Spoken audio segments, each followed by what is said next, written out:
So in the workshop, I have got customers biking, chap named Richard, comes in quite regularly. He's just built up this bike, having issues with the gear kind of setup and just generally understanding it, that kind of thing. I've never seen this up until today. We had a kind of agreement that I would have a go with no promises. He also mentioned that he couldn't really find a video online anywhere of how to get it to work, and there was no kind of how-to videos. So I'm going to attempt to, maybe not so much a how-to video, but a kind of understanding the kind of app and what it does. I think it's important with this group set, before I go on anymore, it is a WheelTop group set. It's a WheelTop EDS TX, hydraulic brakes. They do a few other variations of the group set and things like that. So I think it's important with this group set not to compare it to any other group set or brand out there. The setup is the bolting on point of view is the same. Obviously, make sure your derailleur hanger is dead straight. Get that kind of set up with a gauge. Stop adjustments, again, just normal kind of setups there, how it fits everything. The batteries bolt on. They're not clip-ons or anything like other brands. This is the derailleurs and the shifters. On here, we're running a SRAM chain and SRAM cassette and SRAM force cranks. We're running 12-speed on this setup. So let's forget how other brands work, how they set them up, how you adjust them. This is it's limitless. You can run it on a 3-speed cassette. You can run it on a 12-speed. You can run it on a 7. It will work with whatever cassette you want it to work with. It will also run on custom spaced cassettes. So I don't really see why you would want to do this unless it was a kind of a specialist kind of setup or something like that, or a bike which wasn't really designed to have the gears on, the number of gears on that cassette, that kind of thing. So you can the presets of each cog's location is preset on the app, but you can adjust it. You can tell it where each cog is. I could try and do this where hopefully you can understand it, and also it's not too boring, but it's going to be boring either way, but hopefully you can understand it. So with other brands, you can adjust micro shift. So if it's struggling to go up, you can help it and preset it to go up a little bit easier, or you can do the same to help it go down a bit more. So you can kind of fine tune it on the cog, and whatever you do on one cog affects the whole cassette. On this system, you can adjust each individual location. You can also tell it what speed cassette. So you download the app, you go in the App Store and you're looking for WheelTop. There's some Chinese writing on that. I don't know what it says. I'm guessing WheelTop. Maybe it says EDS, I don't know. But there's some Chinese writing on a kind of red logo. Download that, create an account, all the normal stuff it asks you. Wants your date of birth and a stool sample, that kind of thing. Give it all the information. Then you are, let me go back on the cassette here. Let me just put this in my phone holder. You're probably not going to be able to see what's on the pad, but there we go. Just put this down here a little bit. It's not mega important, to be honest. Just kind of showing you around the app, really. So let's move this up a bit. So the home screen, when you go on, you've got, like most of these kind of gear apps, you've got front derailleur, rear derailleur, battery status. I've put Richard's gears up here just to, if I do any in the future, I know what I'm dealing with. So I think when Richard goes on his app, it should show it as labelled as his gears. So anyway, done that. That's kind of irrelevant.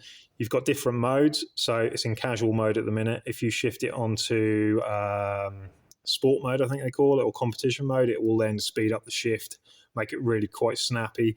Obviously, it's going to use more juice. I think it does warn you of that, so it will eat your battery a bit more. So anyway, we've got it in casual mode. You click on the Bluetooth button, make sure your device is obviously got Bluetooth turned on. You can add devices. So if you're adding things to the system, you can do that. So for this video, we are going to go on settings. So you go on to settings at the bottom here. This is where we're kind of going to get into the kind of the setup aspect of it. Just come down a bit there, just so you can see. Sorry about the reflection. Right, we don't need to worry about any of this at the minute. It's all self, upgrade, shut down, all that kind of stuff. So anyway, we go on equipment debugging, replace cassette. This is already set up, but we've got 12 speed because we're running a 12-speed cassette. If you're running 5-speed, 6-speed, 7, 8, 9, whatever you're running, you adjust that. That will then give you, so for in this instance, 12-speed we've selected, we've got a 12-speed cassette. It's going to give us 12 preset increments or preset locations for each cog. We're not talking about the gaps so much. We're talking about that cog in the cassette has a set location, and the number is its location. Hopefully that makes sense. Calibration. So it gives you these hints, which just basically tell you not to do it while you're riding along. It's in 6th gear at the minute. If you plus or minus it, it's going to tell the bike, and it will change gear up and down. So with this, I put it into 1st gear, which is the smallest cog on the cassette. I would call that 12th, but they call it 1st gear. So 1st gear. Then you've got your increment settings for that 1st gear. So smallest cassette on the cog, smallest cog on the cassette. Once it's in there, we then preset up and down, micro adjust it. So it's running real smooth and nice in that gear. You don't have to worry about going up and down. Just put it into the 1st gear. Get the preset adjusted with the micro adjustment here. Get it get it running real smooth. So you're happy with that. You then go back. Gear shift will come back to this. Fine tune. Again, we've got another warning.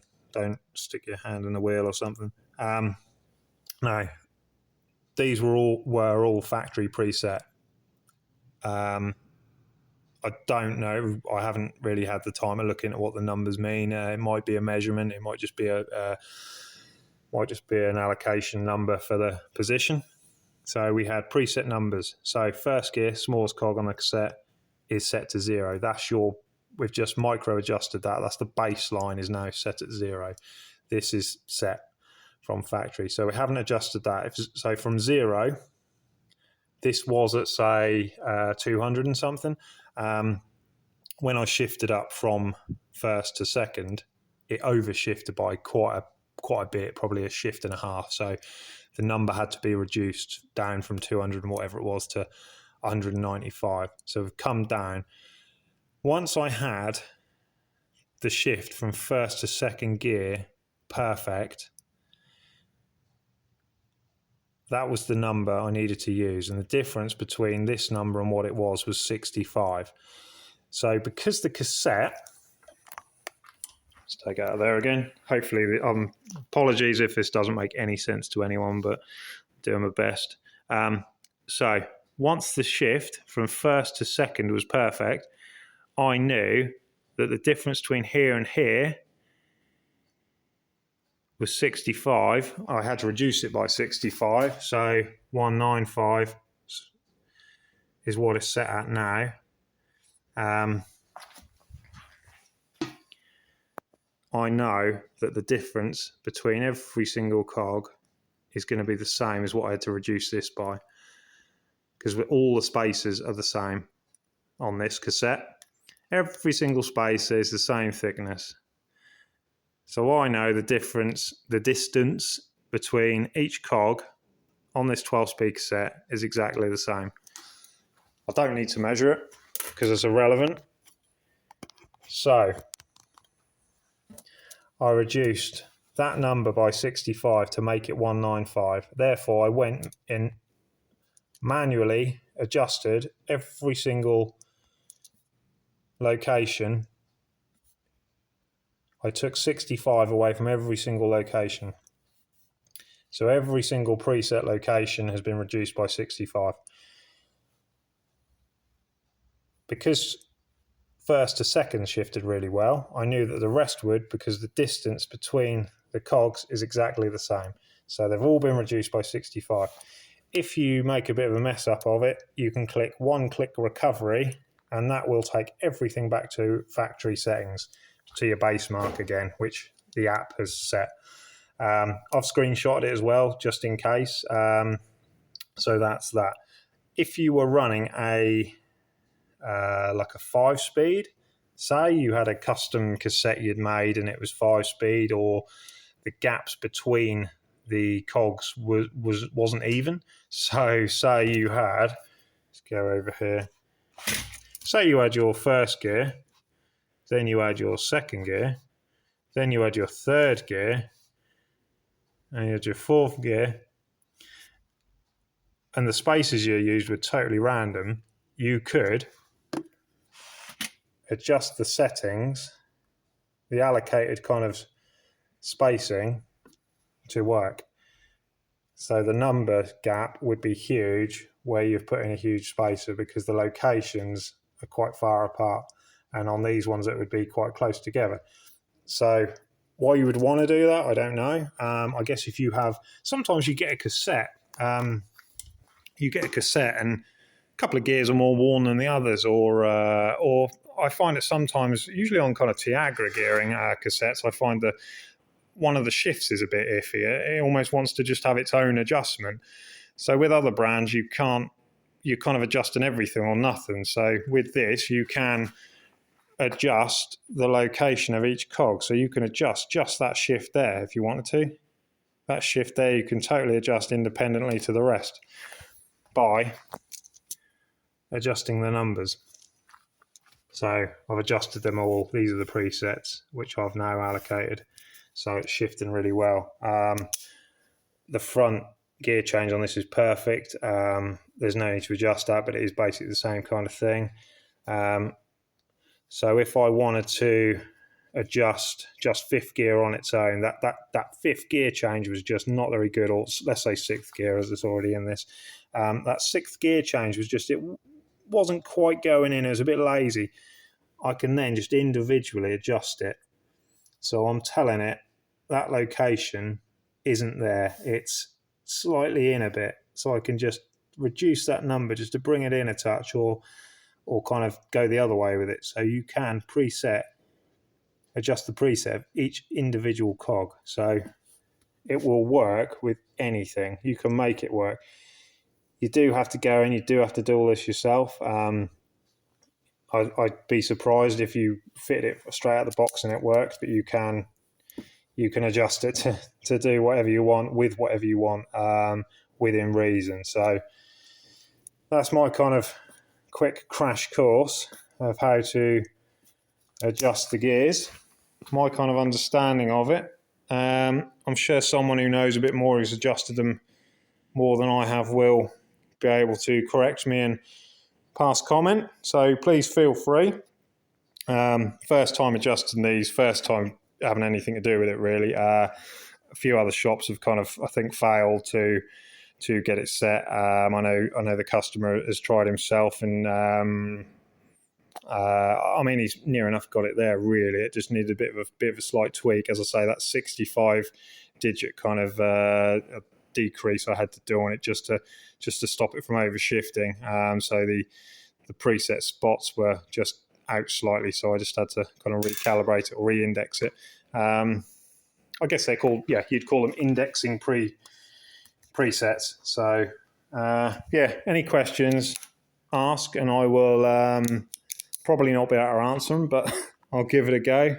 Certainly not an expert on this set recently, but